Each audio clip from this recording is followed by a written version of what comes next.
تلاوت سورہ الحمد اور 3 مرتبہ تلاوت سورہ اخلاص برائے بلندی درجات سید علی شہید مخوی المعروف چمن بھائی ہمارے بزرگ بھی تھے اور مولا کے ایک بہترین ادادار آدمی کل تک بھی اس مجلس میں موجود تھے اور وہ اب ہم میں نہیں رہے. ایک مرتبہ ان کے لیے سورہ فاتحہ.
مولانا بالقاسم محمد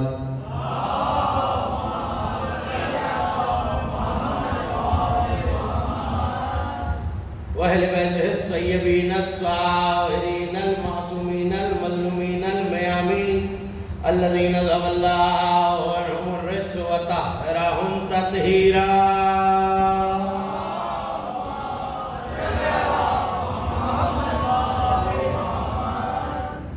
اللہ علی وعدائهم ومنکر فضائلهم ومن عاقبهم الاجمعین من یوم العداوتهم وظلمهم الى یوم الدین. اما بعد فقد قال اللہ سبحانہ وتعالی فی محکم کتابہ المجید وفرقانہ الحمید وهو اصدق القائلین وقولہ الحق والشمس والضحى والقمر إذا طلاها والنهار إذا جلاها والليل إذا يغشاها والسماء وما بناها.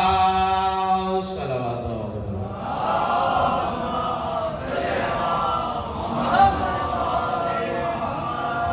معصوم فرماتے ہیں بلند آواز سے درود پڑھنے سے دلوں سے کینہ اور نفاق دونوں دور ہو جاتے ہیں.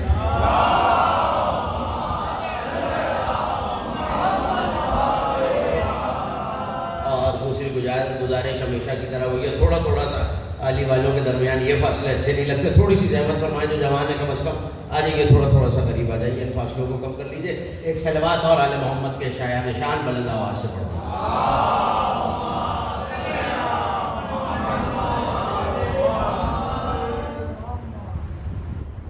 سلسلہ مجالس تفسیر قرآن کے دوسرے حفظہ مجالس کی دوسری تقریر آپ حضرات سماعت فرما رہے ہیں بعنوان تفسیر سورہ مبارکہ والشمس. کتاب خدا کا ترتیب تلاوت کے لحاظ سے 91واں سورہ جس میں 15 آیتیں 54 کلمات اور 246 حروف موجود ہیں. اور کل یہ گفتگو کر رہا تھا کہ تفسیر کو سمجھنے سے پہلے تفسیر اور تعویل کا فرق سمجھنا بہت ضروری ہے. اور گفتگو یہاں تک آ گئی تھی کہ تفسیر وہ ہے جو ظاہر لفظ کے مفہوم کو بیان کرے اور تعویل وہ ہے جو باطن کا اظہار کرے. یہیں سے جڑ جائیے میرے ساتھ تاکہ گفتگو مسلسل ہو جائے. تفسیر وہ ہے جو ظاہر کو بیان کرے, تعویل وہ ہے, اور قرآن 4 چیزوں پہ اگر آپ سن کے وہ سارے مطالب اس وقت دہرانا مقصود نہیں ہے, لیکن میں چاہتا ہوں کہ ہر سورہ کے کچھ خواص, کچھ اسرار, کچھ فائدے, یقیناً پورا قرآن شفا ہے مومنین کے لیے, لیکن ہر سورہ کے کچھ خاص ایسے تشخصات ہیں, کچھ ایسی چیزیں ہیں جو ہر سورہ سے منسوب ہیں.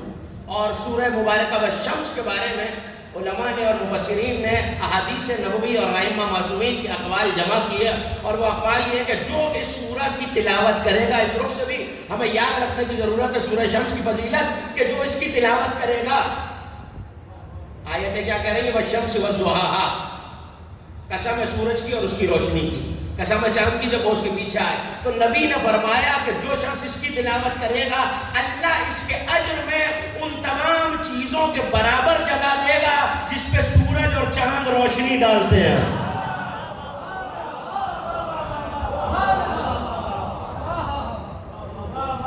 ان تمام چیزوں اور کائنات میں کوئی ایسی چیز نہیں ہے جس پہ سورج اور چاند کی روشنی نہ پڑتی ہو. اب چاہے آپ یہ سورج اور چاند سمجھ لیں, پتہ نہیں کیا سن رہے ہیں, تقریب مجروح ہو گئی ہے, یا یہ سورج اور چاند سمجھ لیں یا وہ سورج اور چاند سمجھ لیں, چاہے جملہ کہہ رہا ہوں, چاہے تفسیر والا سورج اور چاند سمجھ لیں, چاہے تعویل والا سورج اور چاند.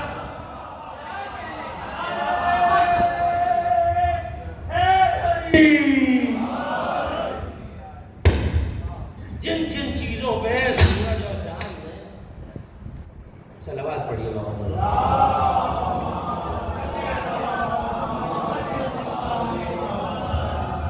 پھر بھی ایک مرتبہ بلند آواز سے جوش و گلا کے ساتھ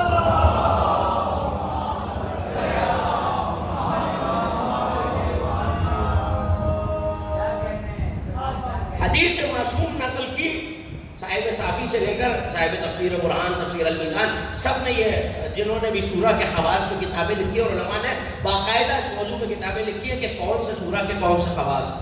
جو یہ سورہ پڑھے گا سورہ شمس, جن جن چیزوں پہ سورج اور چاند کی روشنی پڑتی ہے ان سب اشیاء کے برابر ثواب اللہ دے گا. اچھا کچھ چیزیں ایسی ہیں, یہ تو روحانی فائدے ہیں, لیکن قرآن کے بارے میں اگر یہ کہہ رہا ہے خدا, اور خود قرآن یہ دعویٰ کہہ رہا ہے کہ ما ہوا شفا والرحمۃ للمؤمنین, کہ یہ جو قرآن اللہ نے نازل کیا یہ شفا ہے اور رحمت ہے, ہر ایک کے لیے نہیں, مومنین کے لیے.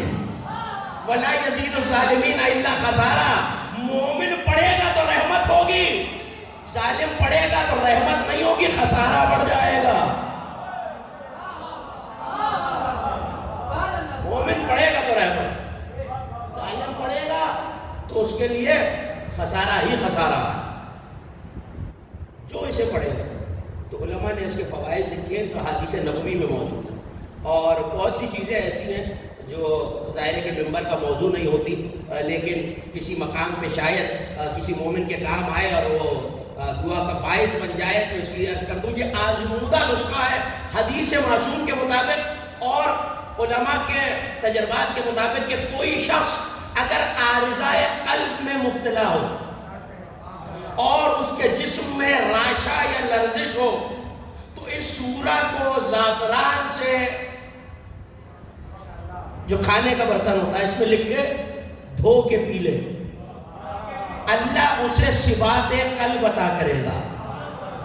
یعنی اس کا دل ایمان پہ مضبوط رہے گا, جسم میں سے راشا چلا جائے گا, اور سنیں گے اس کا حافظہ اتنا قوی ہو جائے گا کہ جو چیز دیکھ لے یا پڑھ لے وہ بھولے گا نہیں. اس کا مطلب ہے سورہ شمس پڑھنے سے دماغ کا حافظہ مضبوط ہوتا ہے, نہ اس پہ ہذیان آتا ہے. میں نے تو جملہ کہہ دیا, سورہ شمس پڑھنے سے, اب کل کے جملے سے متصل ہو جاؤں, محدث دہلوی نے کہا یا شمس سے مراد شمس نبوت ہے. جس کے لقب والا سورہ پڑھنے سے حافظہ کمزور نہیں ہوتا, اس لقب والے کو ہذیان کیسے ہو جائے گا؟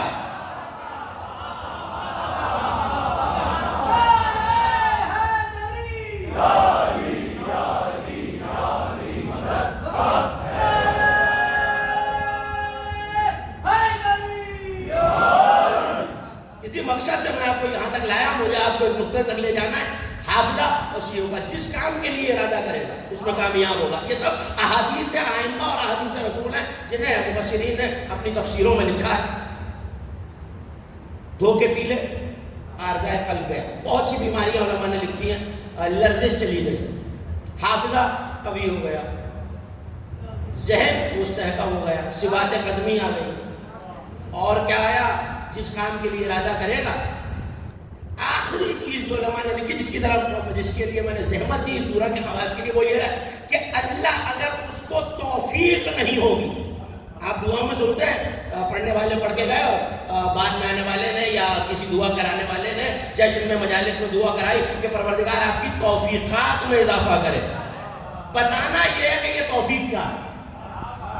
اگر یہ توفیق پہنچ گئی تو مجھے آگے محدث دہلوی کا ایک جملہ سنانا ہے آپ کو، جس کے لیے ساری تمہید کر رہا ہوں. انہوں نے کہا اگر کسی شخص کے پاس توفیق کی کمی ہو اور وہ سورہ شمس کی تلاوت کرے ان 15 آیتوں کی، ان 54 کلمات کی، 246 حروف کی، تو اللہ اسے توفیق کے خزانے عطا کرے گا. آپ نے سن لیا دھاتی میں ممنون. سوال یہ توفیق کیا؟ توفیق ہے کیا؟ مل تو رہی ہے، دعا تو کر رہا ہے پروردگار مرکزی تنظیم عزاداری کے منتظمین کی توفیق میں اضافہ فرمائے. مجھ سے پہلے جو منتمت خان پڑھ رہے تھے ان کی توفیق میں اضافہ فرمائے. عزاداروں کی توفیق ہے کیا جو دعا کیے جا رہے ہیں؟ تو امام راغب اصفہانی نے بھی، علماء اہل سنت نے بھی، مفسرین تشیع نے بھی، سب نے جو توفیق کی تعریف کی ہے، اور لغتوں نے بھی. صاحب مجموع البحرین، یہ وہ لغت ہے مذہب تشیع کا جہاں لغت کی تعریف میں زبان نہیں آئی، حدیث آئی ہے.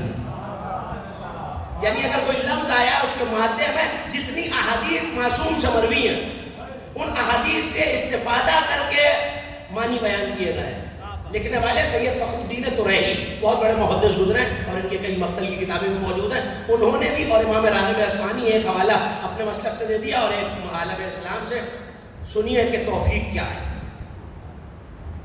سد الطریق الشر، اللہ کی طرف سے ایک عنایت کا نام توفیق ہے جو شر کے رستے سے روکتی ہے اور خیر کے رستے پر آسانی پیدا کرتی ہے. کبھی کبھی ایسی باتیں بھی سنیا کیجیے. صلوات پڑھیے آل محمد کی ذات.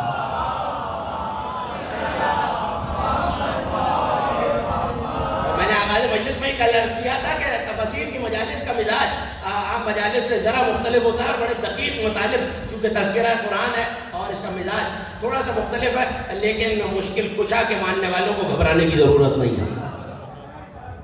توجہ کیجیے گا توفیق کیا ہے. خیر کے رستے کے لیے تسہیل، آسانی خدا عطا کرے اور شر کے رستے سے روک لے، اس میں رکاوٹ پیدا کر دے. یہ اللہ کے دیا ہوا خزانہ ہے جسے توفیق کرتے ہیں. اب سنیے کہ محدث دہلوی، شاہ عبدالعزیز محدث دہلوی نے کیا جملہ لکھا اپنی تفسیر عزیزیہ میں. انہوں نے لکھا کہ سورہ شمس میں اللہ نے سورج کی قسم یوں کھائی ہے. کیا کہہ رہا ہے خدا؟ قسم ہے سورج کی اور اس کی روشنی کی، چاند کی جب وہ پیچھے آئے، قسم ہے دن کی جب وہ اسے روشن کر دے. اور میں نے عرض کیا تھا کل کہ یہ ساری زمینیں سورج کی طرف ہے. والشمس وضحاها والقمر اذا تلاها والنهار اذا جلاها واللیل اذا یغشاها، یہ ساری زمینیں سورج کی طرف. تو انہوں نے لکھا کہ اللہ نے بندے کو اگر دنیا میں بھیجا ہے، ان کا تعلق مسلک تشیع سے نہیں ہے، انہوں نے لکھا اللہ نے اگر بندے کو دنیا میں بھیجا ہے تو دنیا آخرت کی کھیتی ہے. تھوڑی سی دقت فرمائیے گا، اگر یہ جملہ پہنچ گیا تو میری محنت وصول ہو جائے گی. انہوں نے کیا لکھا؟ محدث دہلوی، شاہ عبدالعزیز محدث دہلوی وہ لکھ رہے ہیں دنیا آخرت کی کھیتی ہے، کاشتکاری ہے، فصل ہے، اور فصل کے لیے کچھ چیزیں درکار ہوتی ہیں. اب یہ بزرگ تشریف فرمائیں جن کا تعلق کبھی زراعت اور کاشتکاری سے رہا ہے وہ میری تائید بھی کر سکتے ہیں. اور آج کل یہ سائنسی دور ہے، آپ جا کے انٹرنیٹ پہ کتابوں میں اس پر تحقیق بھی کر سکتے ہیں. انہوں نے لکھا کہ 6 چیزیں کسی بھی مزارع کو، فصل کاشت کرنے والے کو چاہیے ہوتی ہے. ایک سورج کی روشنی، دوسرا، ابھی واپس آتا ہوں تفصیل پہ، سورج کی روشنی. دوسرا، رات کو چاند کی کشش ثقل، گریوٹی، مون پل جسے آپ کہتے ہیں. تیسری چیز والنہار اذا جلاہا، رات جس میں شبنم موجود ہوتی ہے. مطالب محفوظ کرتے چلیے گا. ایک سورج، ایک چاند، رات، دن جس میں کاشت کی جاتی ہے. آگے کیا کہہ رہا ہے خدا؟ والسماء وبناہا، قسم ہے آسمان کی اور جس نے اسے بنایا. تو کب پانچویں چیز ہے آسمان، جس سے بارش اور ہوا کا تعلق ہے، اور یہ دونوں چیزیں بھی زراعت کے لیے ضروری ہیں. چھٹی چیز ہے والارض وما طحاہا، اور قسم ہے زمین کی اور اسے سیدھا کرنے والے کی. تو انہوں نے کہا سب سے اہم چیز ہے زمین، جس میں معرفت الہی کا بیج بویا جائے گا. وہ کہہ رہا ہے دنیا آخرت کی کھیتی ہے، اس میں جو بیج بونا ہے وہ معرفت الہی کا ہے، لیکن اس کے لیے جو زمین چاہیے، اب جملہ ہدیہ میں نے آپ کو زمین پہنچا دی، اس کے لیے جو زمین چاہیے وہ زمین توفیق الہی کی ہوتی ہے.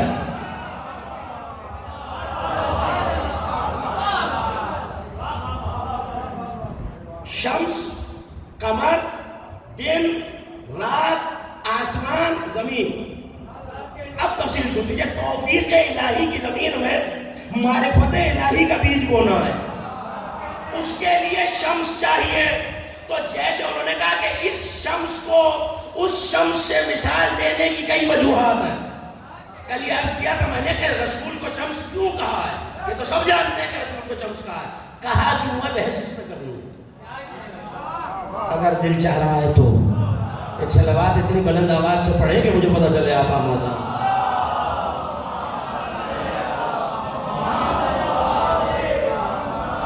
تو لکھا کہ اس شمس میں اور اس شمس میں، یعنی آسمان والے شمس میں اور آسمان نبوت کے شمس میں بہت کچھ قدر مشترک ہے. انہوں نے کہا کہ سورج جب تک اس کی روشنی نہ پڑے زمین بیج کے لیے تیار نہیں ہوتی، وہ اسے ایکسیپٹ بھی نہیں کرتی جب تک سورج کی گرمی اسے تیار نہ کر دے. حالانکہ پانی موجود ہے، قوت نباتی موجود ہے، جو منرل زمین میں ہے جو بیج کو قوت دیتے ہیں اگنے کی، وہ موجود ہے. میں نے عرض کیا تھا کہ تفاسیر کے کئی رخ ہیں، اسی میں سائنسی مطالب بھی ہیں، اسی میں فلسفی مطالب بھی ہیں، اسی میں لغت بھی ہے، اسی میں تعویل بھی ہے، اسی میں تفسیر بھی ہے. یہ رخ سنیے، مجھے آپ کو تذکرہ نبی تک لے جانا ہے. انہوں نے کہا یہ شمس، ہم جب عام بیج بوتے ہیں گیہوں کا، چاول کا، تو سورج کی روشنی چاہیے ہوتی ہے. کیونکہ یہ جو قوت نباتی ہے، پانی، زمین، اس میں جو منرل ہے، یہ اسے صرف کوپل پھوٹنے تک ساتھ دیتے ہیں. پھل پکانا سورج کا کام ہوتا ہے. پتہ نہیں میرے جملے آپ تک پہنچ رہے ہیں یا نہیں. پھل پکانا سورج کا کام ہوتا ہے. انہوں نے کہا کہ یہ یہاں پہ اسے حرارت چاہیے، گرمی چاہیے کہ بیج اگے. ایسے ہی معرفت الہی کے بیج کو اگنے کے لیے شمس نبوت کی حرارت چاہیے. توجہ کیجیے گا، شمس نبوت کی حرارت چاہیے. تو انہوں نے کہا یہ حرارت آگ سے بھی تو لی جا سکتی ہے. بھئی یہی تک لانا تھا آپ کو. یہ حرارت آگ سے بھی تو لی جا سکتی ہے، گرمی تو آگ میں بھی موجود ہے، لیکن اگر آگ سے حرارت فراہم کی جائے گی، حدت فراہم کی جائے گی، گرمی فراہم کی جائے گی، تو خطرہ ہے کہیں بیج جل نہ جائے. خطرہ ہے کہ کہیں بیج اور پھل جل نہ جائے. اس کا مطلب ہے کہ سورج سے حرارت نہیں. اور اللہ کیا کہہ رہا ہے والشمس وضحاہا. تو لکھنے والوں نے لکھا کہ ضحا میں اس کی روشنی بھی موجود ہے اور حرارت بھی موجود ہے. دیکھیے قرآن میں خود سورہ مبارکہ یونس میں پروردگار کہہ رہا ہے کہ هو الذی جعل الشمس ضیاء والقمر نورا. وہی اللہ ہے جس نے شمس کو ضیاء بنایا ہے، قمر کو نور بنایا ہے. تھوڑی سی دقت فرمائیے گا، شمس کو ضیاء بنایا ہے، قمر کو نور بنایا ہے. تو علماء لغت نے لکھا کہ شمس کو ضیاء اور قمر کو نور. تو ہمارے ہاں ایک رجحان یہ ہے کہ میں نے کل بھی عرض کیا تھا کہ ترجمے کی کسی زبان میں وہ وسعت و فصاحت و بلاغت نہیں جو عربی زبان میں. اب یہاں اہل زبان تشریف فرمائیں، شعراء تشریف فرمائیں، ان کی موجودگی میں یہ جملہ کہہ رہا ہوں. ہمارے ہاں ایک کانسیپٹ ہے مترادفات، ہم سینونیمز، ہم معنی الفاظ، لفظ ایک ہے معنی دو۔ اللہ کے ہاں خصوصاً کلام الہی مترادفات کا کوئی کانسیپٹ نہیں ہے۔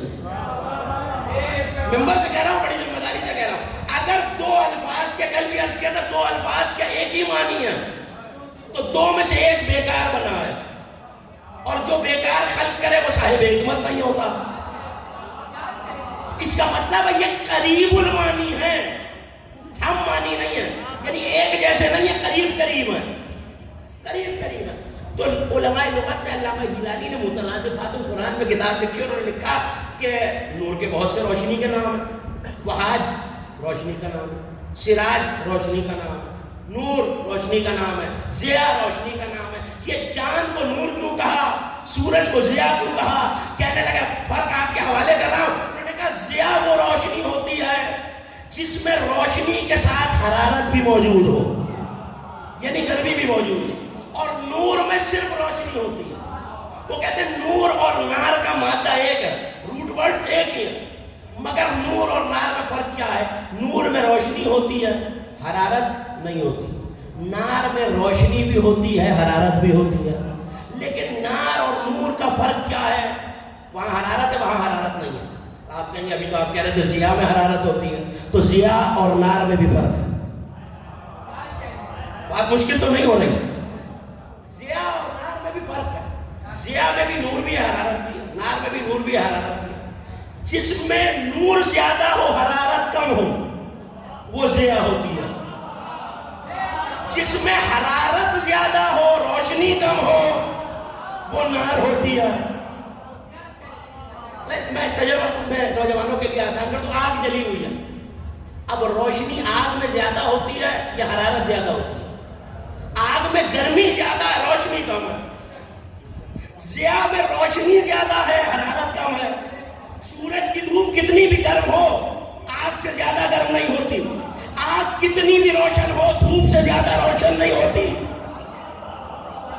تو اب محدث دہلوی کا جملہ سنیے، انہوں نے کہا کہ سورج کی ضیاء کو بیج کو اگانے کے لیے استعمال کیا، اس میں کام وہی ہے جو آگ میں حرارت کرتی ہے، لیکن یہ حرارت جلاتی نہیں ہے، بظاہر گرم ہے لیکن حقیقت نور ہے۔ انہوں نے کہا سورج کی ضیاء یہ ہے کہ نظر حرارت آتی ہے مگر جلاتی نہیں ہے۔ انہوں نے کہا اس سورج کی مثال بھی یہی ہے، نظر بشر آتا ہے ہوتا نور ہے۔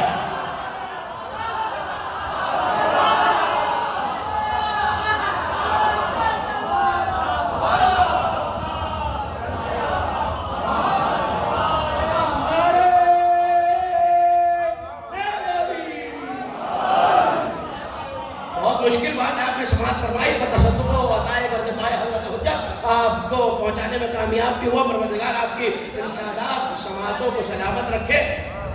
وہاں ضیاء ہے، اس میں حرارت موجود ہے۔ اگر یہی کام آگ سے لیں گے پھل جل جائے گا، بیج ضائع ہو جائے گا۔ بیج کس کا ہے؟ معرفت الہی کا، زمین ہے توفیق الہی کی۔ نور لینا ہے سورج سے، آگ سے لوگے تو بیج جل جائے گا، وہاں حرارت ہے، کام وہی ہے آگ والا، نور پیکر ہے، اس لیے پھل کو جلنے نہیں دیتا۔ تو ابھی بھی سننے والوں کو نتیجہ نہیں ملا، جب بھی ایمان کا بیج اگانا ہو حرارت نور سے لینا، نار سے نہیں لینا۔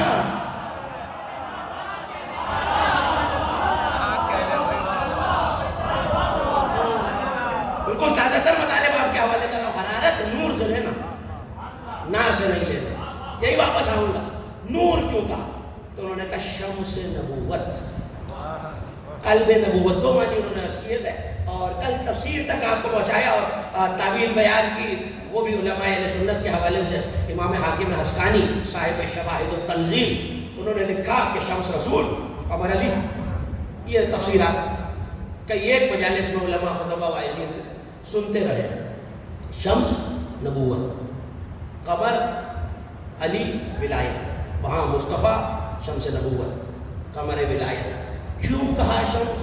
ایک یہ اس بیج کو نمو دینے میں، بڑھاؤ دینے میں، گروتھ فراہم کرنے میں مدد کیا ہے؟ حرارت فراہم کرتا ہے، حرارت کے ذریعے نشو و نما ہوتی ہے۔ اگر آگ سے لوگے بیج جلے گا، آگ سے لے لو گے تو بیج جل جائے گا۔ اس کا مطلب ہے کام آگ والا ہی کر رہا ہے، پیکر نور والا ہے۔ تو انہوں نے لکھا یہی معاملہ نبی کے ساتھ ہے۔ اللہ نے بشر کا پیکر بنا کے اگر مصطفیٰ کو بھیجا ہے تو حقیقت نور ہے۔ میں نے عرض کیا کہ یہ تو سائنسی تشریح تھی اس آیت کی جو محدث دہلوی نے کی۔ ایک رخ فلسفے کا بھی ہے، اگر اجازت دیں تو آپ کے حوالے میں بہت چھوٹا سا طالب علم ہوں، شیخ الرئیس ابو علی سینا، صاحبان فہم و دانش تشریف فرمائے اور صاحبان مطالعہ تشریف فرمائے۔ ابو علی سینا وہ فلسفی ہے جس کے نام سے اگر کوئی کتابیں نہ بھی پڑھتا ہو تو جو تاریخ جانتا ہے اور ان سے وابستگی رکھتا ہے وہ جانتا ہے۔ انہوں نے اپنی کتاب الشفا میں یہ لکھا کہ اللہ کی حجت کیا ہوتی ہے۔ کل یہ عرض کیا تھا کہ یہاں شمس غروب ہوا، وہاں چاند اس کا خلیفہ بن کے آ گیا۔ جو موجود تھے وہ تو تائید کر سکتے ہیں میری۔ اور ستاروں کا یہ حق نہیں ہے کہ اگر چاند کو آنے میں کچھ دیر لگے تو ستارے چاند کی جگہ لے لیں۔ جملہ یاد آ گیا سب کو؟ ستاروں کو یہ حق نہیں ہے کہ وہ چاند کی جگہ پر آ کر بیٹھ جائیں۔ چاند خلیفہ ہے۔ اب ابو علی سینا بتا رہا ہے کہ خلیفہ ہوتا کیا؟ شمس الوہیت کا خلیفہ ہے، چاند شمس کا خلیفہ ہے۔ اب اجازت دیں تو آپ کے حوالے کر دوں۔ انہوں نے ان کی کتاب الشفا اور اسی سے لکھ کر علامہ عبد الرزاق لاہیجی، نام یاد ہے عبد الرزاق لاہیجی، ان کی کتاب ہے فارسی زبان میں گوہر مراد۔ انہوں نے ایک جملہ لکھا ہے اسی حجت کے بارے میں کہ بشریت نظر آتی ہے مگر باطن میں نور ہے۔ وہ جملہ آپ کے حوالے کر رہا ہوں، وہ کہتا ہے یکون مع البشریت متمیزا عن سائر الناس۔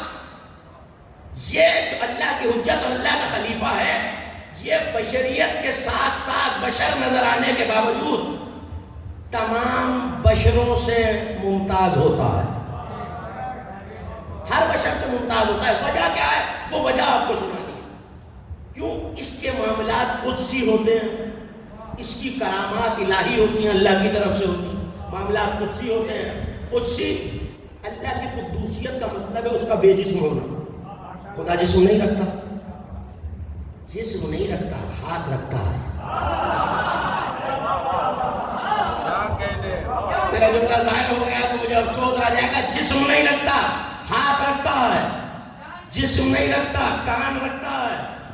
جسم نہیں رکھتا، زبان رکھتا ہے۔ جسم نہیں رکھتا، آنکھ رکھتا ہے۔ آپ کہیں گے آپ دو متضاد باتیں کر رہے ہیں، ایک طرف کہہ رہا جسم نہیں رکھتا، دوسری طرف ہاتھ بھی گنوا رہے ہیں، زبان بھی گنوا رہے ہیں، آنکھ بھی گنوا رہے ہیں۔ اب دو ہی باتیں ہیں، یا جسم والا خدا مانا جائے یا کوئی ایسا تلاش کر لیا جائے جس کا ہاتھ خدا کا ہاتھ۔ توجہ کی جگہ تو انہوں نے کہا کہ خدا قدوسیت رکھتا ہے۔ تو یہ جو حجت ہوتی ہے اس کے معاملات قدوسی بھی ہوتے ہیں اور اس کی کرامات الہی بھی ہوتی ہے۔ یہی تک مجھے آپ کو لانا تھا۔ وَإِنَّهُمْ زَاجِعَتَيْنِ، اور یہ جو حجت اور خلیفہ ہوتا ہے اس کی دو جہتیں ہوتی ہیں، دو رخ ہوتے ہیں، دو سائڈز ہوتی ہیں۔ وہ کیا ہے؟ پوری توجہ میری طرف ہو جائے گا، میں جب لاتا ہوں۔ دو رخ ہوتے ہیں۔ فَوَجْهُ إِلَى التَّقَدُّسِ وَالْأُلُوهِيَّةِ، اس کا ایک رخ بے جسمی اور الوہیت کی طرف یعنی اللہ کی طرف ہوتا ہے۔ پوری توجہ ہو جائے ایک ایک مومن کی۔ ایک رخ یہ جو حجت ہوتی ہے اس کا ایک رخ اللہ کی طرف اور بے جسمی کی طرف ہوتا ہے۔ وَوَجْهُهُ إِلَى التَّجَسُّمِ وَالْبَشَرِيَّةِ، اور دوسرا رخ بشر اور جسمانیت کی طرف ہوتا ہے۔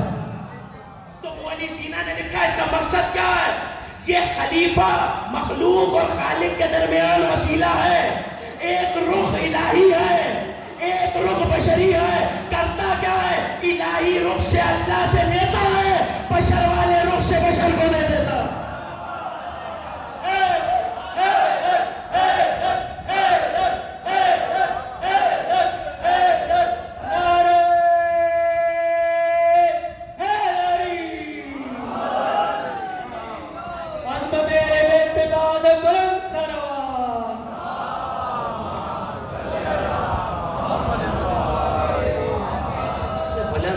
پر صلوات سب مل کے پڑھ لیں.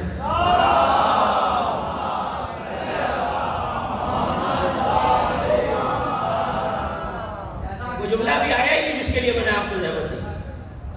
دو رخ ہوتے ہیں، جو حجت ہوتی ہے اس کے دو رخ ہوتے ہیں. یاد رکھیے گا شمس نبوت، اس کے بھی دو رخ ہیں. کون لکھ رہا ہے؟ شیخ الرئیس ابو علی سینا کتاب الشفا، 9 جلدوں میں ان کی کتاب. انہوں نے لکھا دو رخ ہیں، ایک الوہیت کی طرف، ایک بشریت کی طرف. اب سوال اتنا کرنا ہے، اگر میرے سامعین گھبرا نہیں گئے تو پوچھنا بس یہ ہے، جو رخ بشریت کی طرف ہے اس سے بشر کو بشر نظر آ رہا ہے.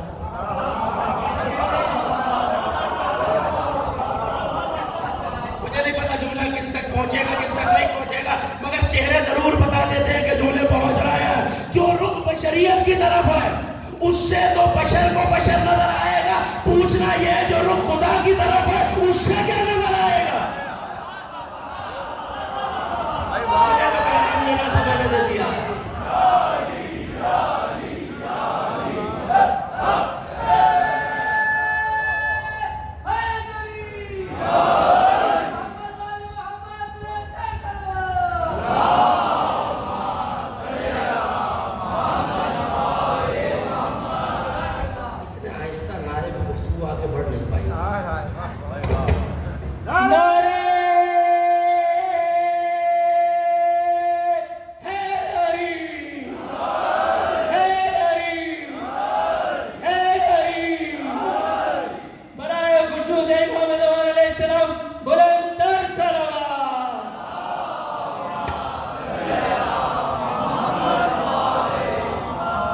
بالکل آسان کر کے ایک نوجوان دوستوں کے حوالے کر دوں گا. دو رخ ہے، بشر دیکھ رہا ہے اسے بشر نظر آ رہا ہے.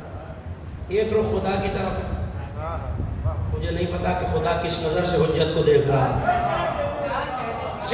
جسے اعتراض ہو وہ ابو علی سینا پہ کرے. انہوں نے لکھا کہ بشریت کو دے رہا ہے، اس رخ سے لیتا ہے خدا سے، اس رخ سے دے دیتا ہے بشریت.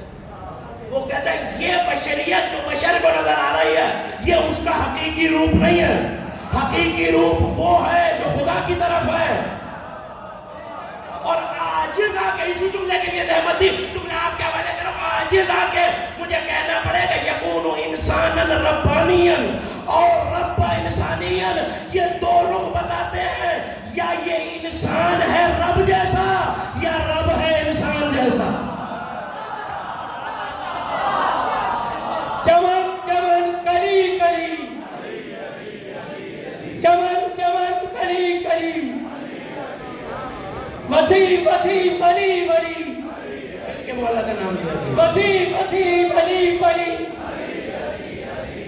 خفی خفی چلی چلی، چلی چلی، نعرہ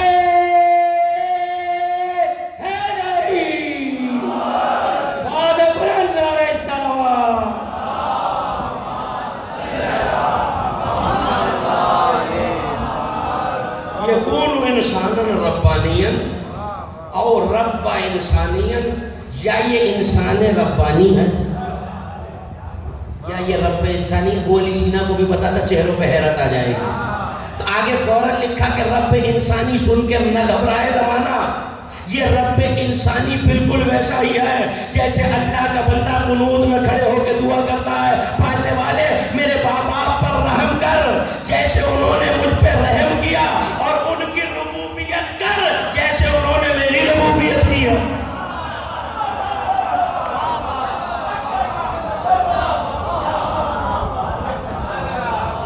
چہرے بتا رہے ہیں، میرے جملے پہنچ رہے ہیں. ایک شمس چاہیے، یہ تو تھی، یہی واپس آؤں گا. لیکن اب ظاہر ہے کہ اتنی باتیں عالم اسلام سے نقل کی تو 2-4 باتیں تو اپنے مسلک سے بھی کروں گا. شیخ علی اکبر نہاوندی نے، ان کی کتاب ہے مشہور انوار المواہب فارسی زبان میں، انہوں نے 12 وجوہات لکھی ہیں کہ نبی کو شمس کیوں کہا گیا. اجازت ہے، ظاہر ہے دامن وقت میں اتنی گنجائش نہیں ہے کہ میں ساری عرض کروں، لیکن جو 2-4 اس وقت حاضر خدمت کر رہا ہوں. پہلی یہ کہ سورج، میں فقہ بہت چھوٹا سا طالب علم، جا کے علماء سے پوچھی، یہ بارگاہ کے ٹائلز ہے، سڑک ہے، میں ننگے پیر چل رہا تھا، یا میں نے عباس حیدر صاحب کو ننگے پیر چلتے ہوئے دیکھا، طالب علم تھا، جانتا نہیں تھا، میں نے حضور زمین نجس بھی ہو سکتی ہے، پلٹ کے کہنے لگے آپ فقہ کا اتنا سا مسئلہ نہیں جانتے، جس چیز پہ سورج کی روشنی پڑتی رہے وہ چیز نجس نہیں رہتی، پاک ہو جاتی ہے۔ علامہ علی اکبر ناوندی نے لکھا کہ سورج پاک کرنے والا ہے۔ اللہ نے اپنے حبیب کو سورج کیوں کہا؟ یاسین اے سید و سردار، طٰہٰ ہے طیب و طاہر، جس پر اس کے نور کی روشنی پڑ گئی وہ پاک ہو گیا۔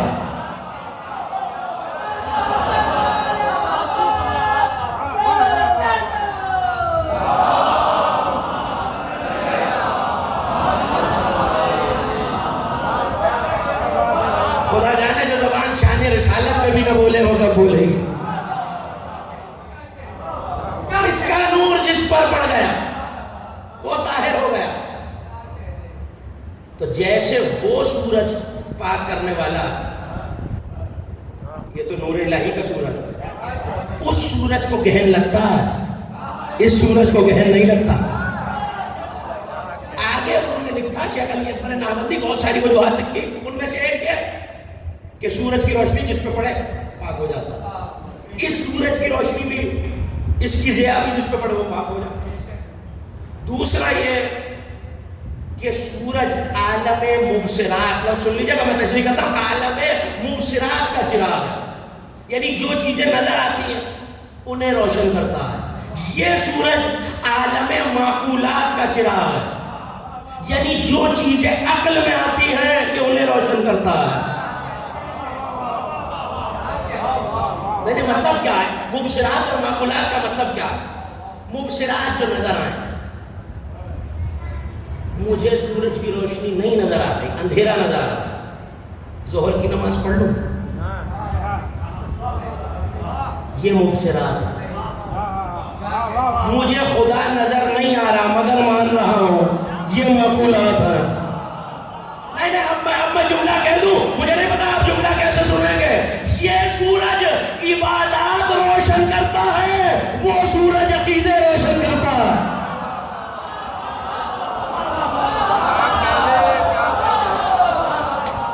کل عرض کیا تھا، عمل تفسیر ہے، عقیدہ تعویل ہے۔ یہ سورج عبادات کو روشن کرتا ہے، شمس نبوت عقیدے کو روشن کرتا ہے۔ اب میں کیا کروں، کئی دفعہ میں نے یہ حدیث ممبروں سے پڑھی، اس ممبر سے بھی اور شہر کے دیگر ممبروں سے بھی، شاید آپ نے بہت سنی ہو، لیکن یہاں نہ پڑھوں تو بات واضح نہیں ہوگی۔ نبی نے فرمایا، اور یہ فرمان جناب امیر سے بھی موجود ہے، علامہ مجلسی نے حیات القلوب میں لکھا کہ علی ممبر پر ہے، اور کسی سوال کرنے والے نے سوال کر لیا کہ اللہ نے اپنے حبیب کے نور کو کیسے بنایا؟ جملہ سنی علی کا، اور یہ بات علی کو ہی زیب دیتی ہے۔ بات کب کی ہے؟ یہ جملہ میں اکثر کہا کرتا ہوں، یہ سمجھنا ضروری ہے کہ کون بتا رہا ہے اور کس وقت کی بتا رہا ہے۔ کون بتا رہا ہے اور کس وقت کی بتا رہا ہے۔ دیکھیے، اگر آپ یہاں کسی بزرگ سے پوچھیں کہ یہ سامنے ٹرسٹ کا آفس ہے، یہ کب بنا اور کیسے بنا، تو زیادہ عرصہ نہیں ہوا بنے ہوئے، تو جو یہاں موجود تھے وہ بتا سکتے ہیں بھائی ہمارے سامنے بنا، ایسے بنا۔ پتہ نہیں توجہ ہے یا نہیں، ہمارے سامنے بنا، ایسے بنا۔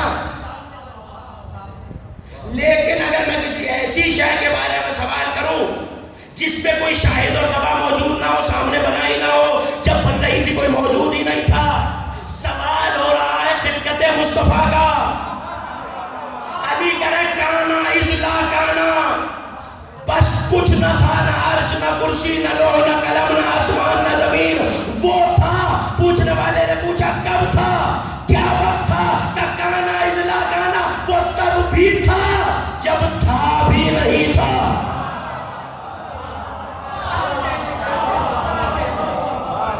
کانا اجلا کانا، تھا جب تھا بھی نہیں تھا، وہ وقت ہے۔ اس کا مطلب ہے کچھ بھی نہیں ہے، خدا کی ذات ہے، وہ تنہا ہے، یکتا ہے، کچھ نہیں ہے، وہ ہے۔ یا علی، پوچھنے والا پوچھ رہا ہے اللہ نے اپنے حبیب کے نور کو کیسے بنایا، آپ کہہ رہے ہیں کچھ نہیں تھا، وہ تھا۔ پھر فرمایا، جملہ سن لیجیے، پھر فرمایا اللہ نے اپنے محبوب کے نور کو، میں دیکھتا ہوں کون شعلہ رسالت کیسے سنتا، اپنے محبوب کے نور کو اپنی ذات سے ایسے جدا کیا جیسے سورج سے اس کی شعاع نکلتی ہے۔ نہیں آپ نے دھات دی مگر میں پہنچا ہی نہیں سکا جملہ۔ سورج سے اس کی شعاع نکلتی ہے۔ سحر کے بعد آئے مبارک ہے، میں سو رہا ہوں، فجر کی نماز ہو گئی، صبح ہوگی تو اٹھوں گا یہ ارادہ۔ تب کیا خیال ہے سورج آ کے اسد علی زیدی صاحب کی کھڑکی پہ دروازے پہ دستک دے گا، حضور میں آ گیا ہوں، صبح ہو گئی ہے۔ نہیں، سورج تو میلوں دور ہے، کروڑوں میل دور، پتہ کیسے چلے گا کہ سورج آ گیا؟ تھوڑی سی مدد کریں گے منزل آسان ہو جائے گی۔ کیسے پتہ چلے گا کہ سورج آ گیا؟ آپ بولیں گے تو بات بنے گی۔ سورج کی کرن آ کے بتائے گی کہ وہ سورج ہے موجود، بس یہی تو علی سمجھا رہا ہے۔ اللہ نے حبیب کے نور کو ایسے جدا کیا جیسے سورج سے شعاع نکلتی ہے۔ اس کا مطلب ہے اگر حبیب خدا کائنات میں آ کے نہ بتاتے، قیامت تک پتہ نہ چلتا کوئی توحید کا سورج بھی ہے۔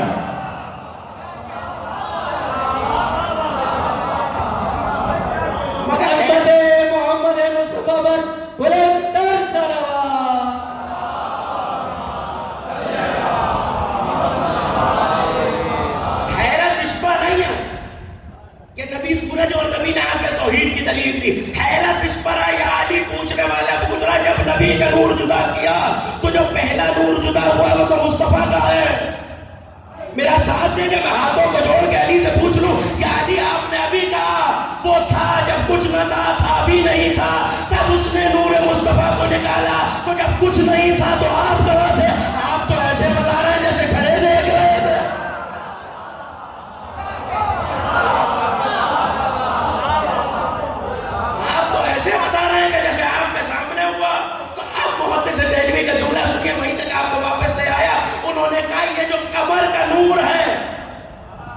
سورج کے پیچھے پیچھے آ رہا ہے، یہ نور قمر کا نہیں ہے۔ عجیب جملہ آپ کے حوالے کر رہا ہوں، جملے کی قدر کیجیے گا۔ یہ جو نور چاند کا قمر کا نظر آتا ہے یہ اس کا اپنا نور نہیں ہوتا، یہ سورج کے پیچھے پیچھے چل رہا ہے اور یہ سورج کے نور کا عکس دکھاتا ہے۔ سورج سے نور لیتا ہے، ایک ایک مومن کی توجہ ہو جائے، سورج سے نور لیتا ہے پھر دکھاتا ہے۔ اس کا مطلب ہے یہ نور جو چاند کا ہے یہ چاند کا اپنا نور نہیں ہے، سورج کا نور ہے، اور سورج کے نور کا عکس دکھا رہا ہے۔ علی بھی یہی بتا رہا ہے، میں علی چاند نبی سورج پتا اس لیے رہا ہوں کیسے بنایا۔ نبی نے فرمایا انا وعلی من نور واحد، میرا نور نبی کے نور میں موجود تھا۔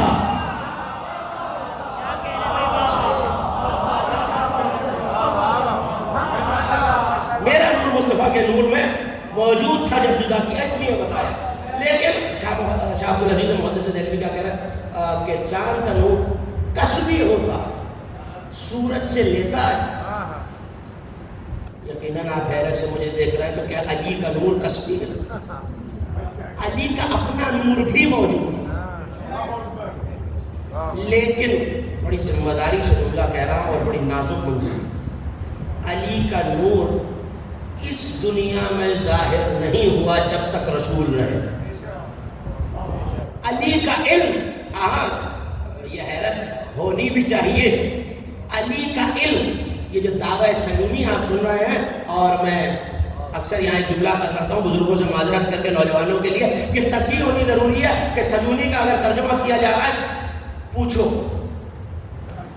یہ پوچھو صحیح ترجمہ ہے، مکمل ترجمہ نہیں۔ علی نے کہا سنونی سوال کرو۔ میں اکثر یہاں جملہ اس نمبر سے بھی کہہ چکا ہوں کہ بھوکا کتاب کا سوال نہیں کرتا، عالم روٹی نہیں مانگتا، فقیر کاغذ قلم نہیں مانگتا، عالم 2 وقت کا کھانا نہیں مانگے گا، جس کی جو طلب ہوگی وہ مانگے گا۔ علی نے پوچھو نہیں کہا سوال کرو، جو مانگا جا سکتا ہے علی سے مانگو۔ یہ پوچھو کا ترجمہ علی کے کمال کو مقید اور کم کر دیتا ہے۔ علی کہہ رہا ہے سنونی،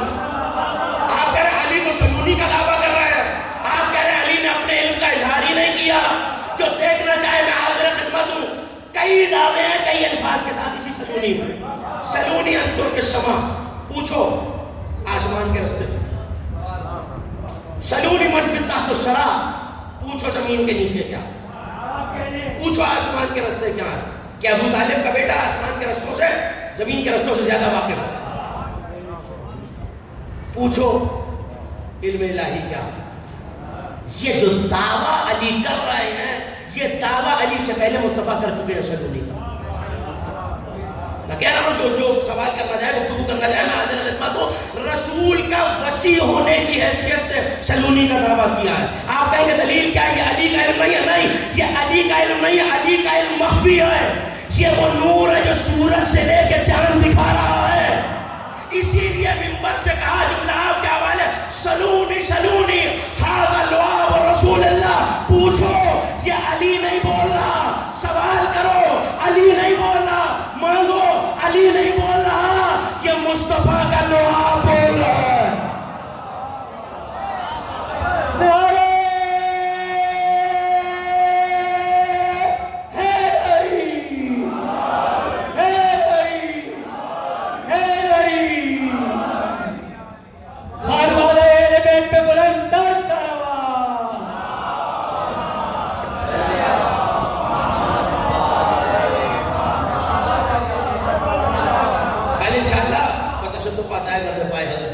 گفتگو کو یہیں سے مسلسل کر لیں گے لیکن دو چار مطالب رہتے ہیں وہ چاہتا ہوں آپ کے حوالے کر دوں.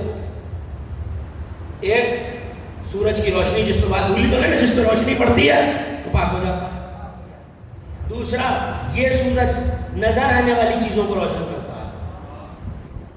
شمس نبوت عقل میں آنے والی چیزوں کو روشن کرتا ہے.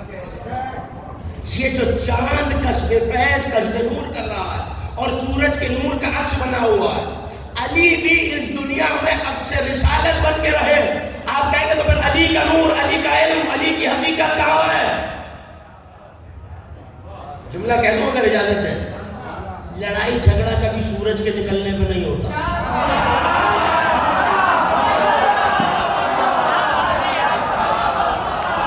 میں تو مشاہدے کی بات کر رہا ہوں. یہ ابھی ماہ رمضان کا چاند نظر آیا. کبھی کسی کو جھگڑتے دیکھا کہ آج سورج نکلا تھا یا نہیں؟ جھگڑا اس کو ہوتا ہے چاند نظر آیا یا نہیں.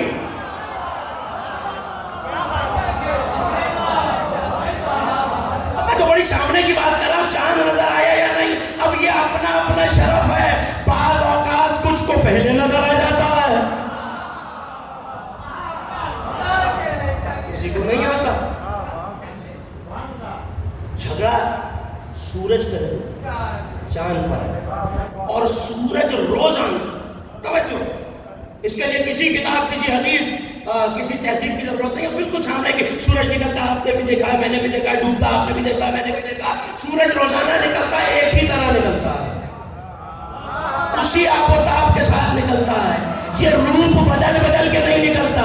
مگر چاند پہلی کو اور ہوتا ہے، 2 کو اور ہوتا ہے، 3 کو اور ہوتا ہے، 8 کو اور ہوتا ہے، 10 کو اور ہوتا ہے، 12 کو اور ہوتا ہے، 14 کو اور ہوتا ہے. نبی ایک دفعہ ہے، علی ہر زمانے میں چہرے بدل بدل کے آتا ہے.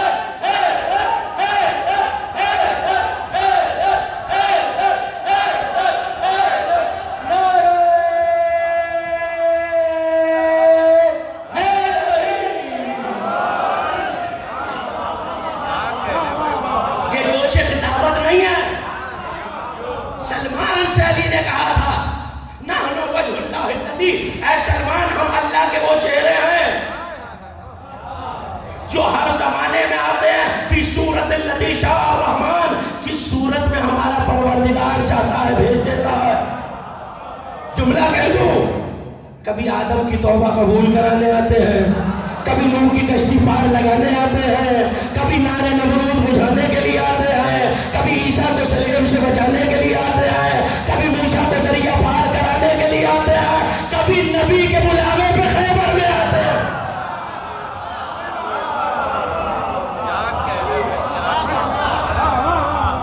سورج ایک ہی چہرے میں رہتا ہے، چاند روپ بدلتا بھی رہتا ہے.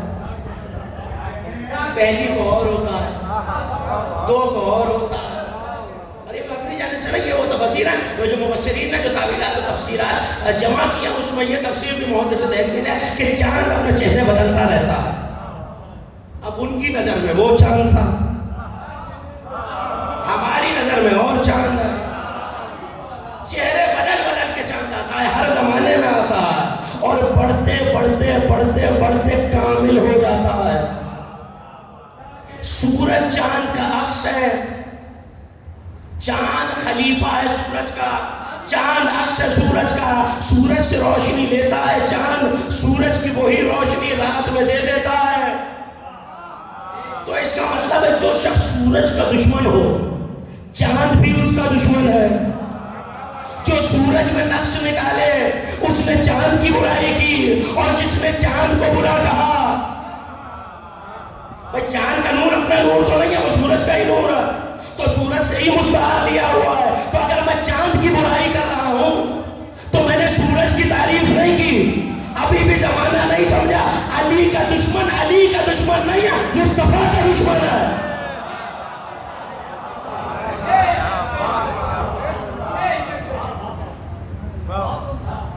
لیکن یہ چاند بڑھتے بڑھتے جب 14ویں پہ جائے گا تو 14ویں کے چاند کا نور اتنا تیز ہے کہ اللہ نے اسے پردے میں رکھا ہوا ہے. اور جب وہ چاند آ گیا تو خدا کی قسم کئی ستارے بجھا دے گا.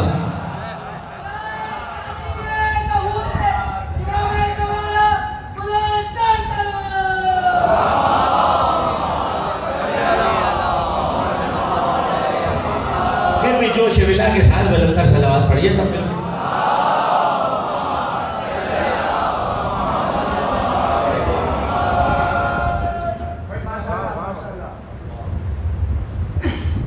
دل چاہ رہا ہے ایک نقطہ اور آپ کے حوالے کروں میں مصائب کی طرف رہا، اگر پریشان نہیں ہو رہے میری باتوں سے.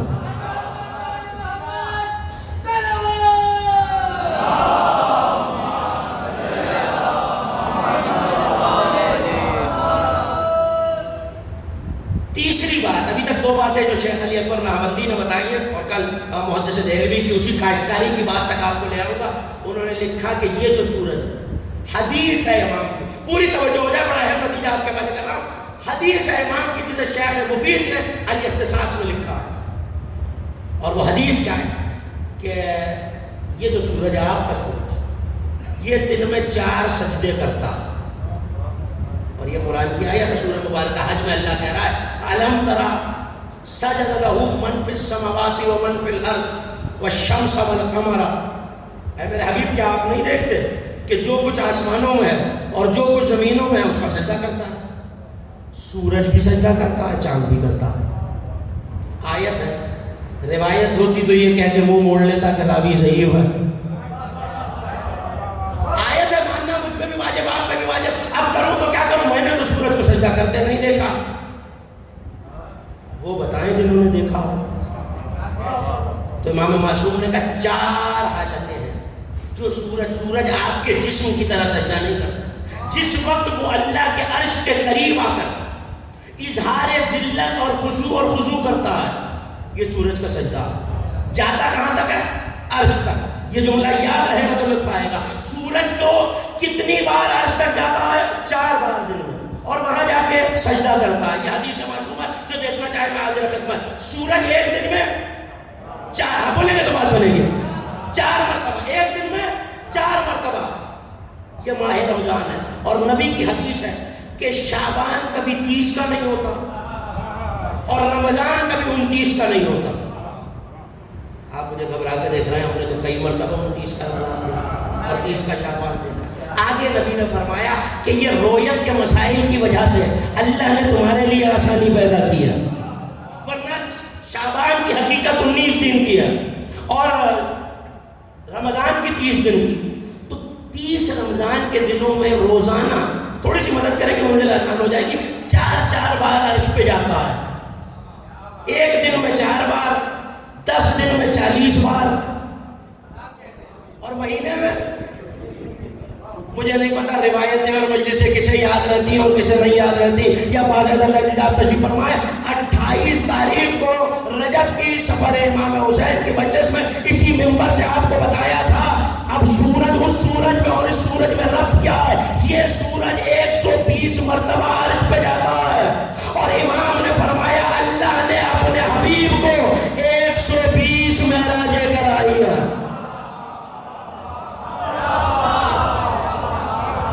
120 معراجیں.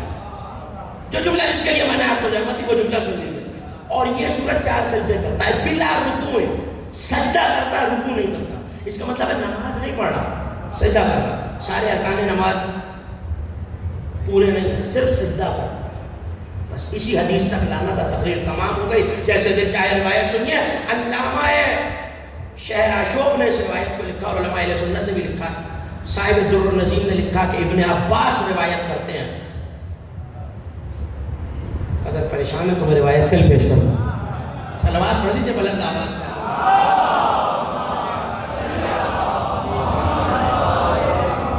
وقت کامل ہونے جا رہا ہے، ہو جاتا تھا.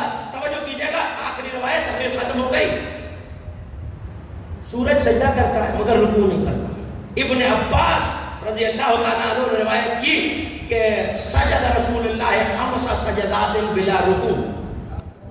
میں نے دیکھا کہ کائنات کے نبی نے 5 سجدے کیے بغیر رکوع کے. وہ سورج 4 سجدے کرتا ہے بغیر رکوع کے، یہ سورج 5 سجدے کر رہا ہے بغیر رکوع کے. سجد رسول اللہ 5 سجدات بلا رکوع، رکوع کے بغیر. میں نے دیکھا ایک سجدہ کیا سر اٹھایا، پھر سجدہ کیا پھر سر اٹھایا. توجہ، ایک ایک مومن کی میری طرف ہو جائے تو جملہ کا ختم ہو رہی ہے. پھر سجدہ کیا سر اٹھایا، پھر سجدہ کیا سر اٹھایا، 5 مرتبہ کیا سجدہ پھر سر اٹھایا. میں نے پوچھا یا رسول اللہ آپ نے سجدہ کیا بغیر رکوع کے؟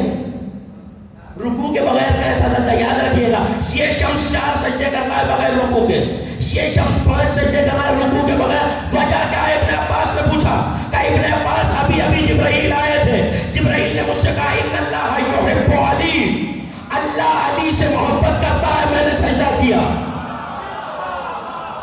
ابھی سر اٹھایا تھا. جبرائیل نے فوراً کہا ان اللہ یحب فاطمہ، اللہ فاطمہ سے محبت کرتا ہے. فسجدت، تو میں نے سجدہ کیا. ابھی سر اٹھایا تھا. جبرائیل نے کہا ان اللہ یحب الحسن، اللہ حسن سے محبت کرتا ہے. فسجدت، تو میں نے سجدہ کیا. ابھی سر اٹھایا تھا. اللہ نے کہا، جبرائیل نے کہا اللہ حسین سے محبت کرتا ہے. فسجدت، تو میں نے سجدہ کیا. اب کمال یہ ہے سجدے کیے ہیں 5. اب 5ویں ہونے چاہیے تھے نبی. پنجتن میں 5ویں تو نبی تو سجدہ کر رہا ہے.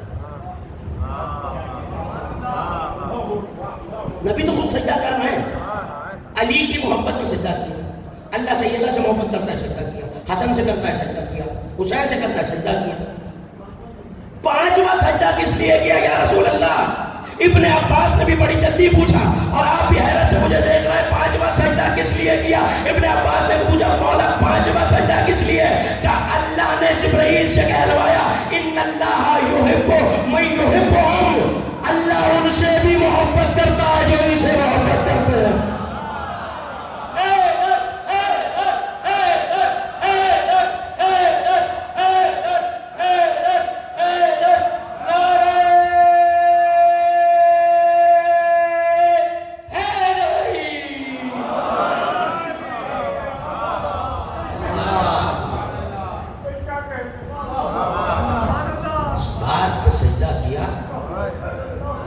حسین سے محبت کرتا ہے. جانتے حسین اللہ سے کتنی محبت کرتا ہے؟ سجدے میں سر رکھ کے عاشور کو کہا تھا ترکت اسرتی لہوا کا، پالنے والے میں نے اکبر قربان کیا تیری توحید کے لیے. پالنے والے میں نے قاسم کے ٹکڑے دیکھے تیری محبت میں. پالنے والے میرے عباس کے بازو قلم ہوئے تیری محبت میں. جملہ سنیں گے آپ؟ پالنے والے میرے اصغر کے گلے میں تیر لگا،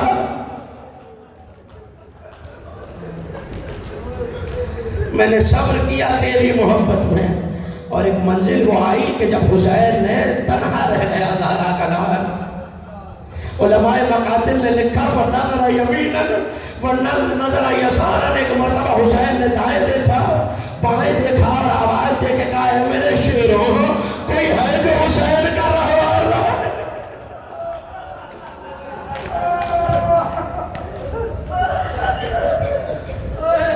حالاداروں بلند آواز سے گریہ کیا کیجئے، ایک ماں کو اس بلند آواز سے رونا بہت پسند ہے۔ آپ کے چھٹے امام سجدے میں سر رکھ کے کہا کرتے تھے پالنے والے ان چیخوں پہ رحمت نازل فرما۔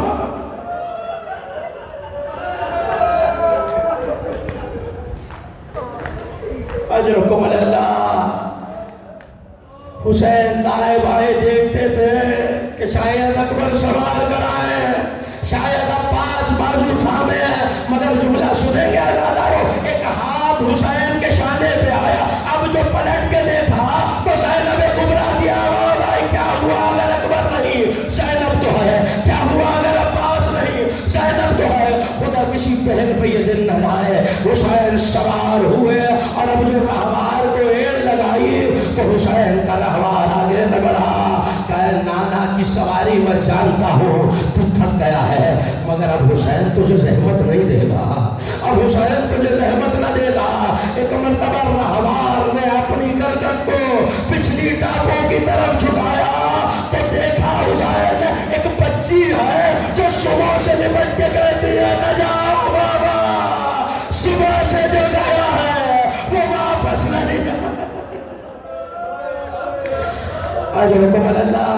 دو جملے سن لیجئے، آپ کی آنکھوں نے اشکوں کا وضو کر لیا، حسین چلے اور ایک مرتبہ تینوں کو لڑتے جاتے تھے اور کہتے جاتے تھے آؤ اس کی جنگ دیکھو جس کا 32 برس کا بھائی مارا گیا، آؤ اس کی جنگ دیکھو جس کا 18 برس کا جوان مارا گیا، آؤ اس کی جنگ دیکھو جس کے ششماہے کو پانی کے بدلے تیر ملا۔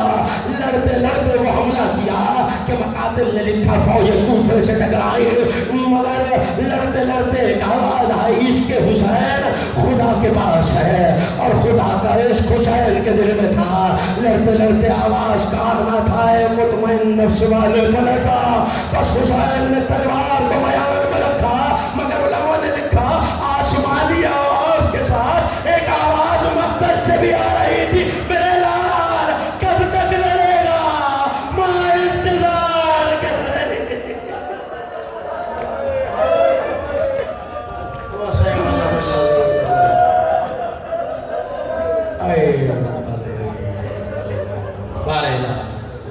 بارگاہ میں قبول و مقبول فرما، حاضرین کی بانیان کی توفیقات خیر میں اضافہ فرما۔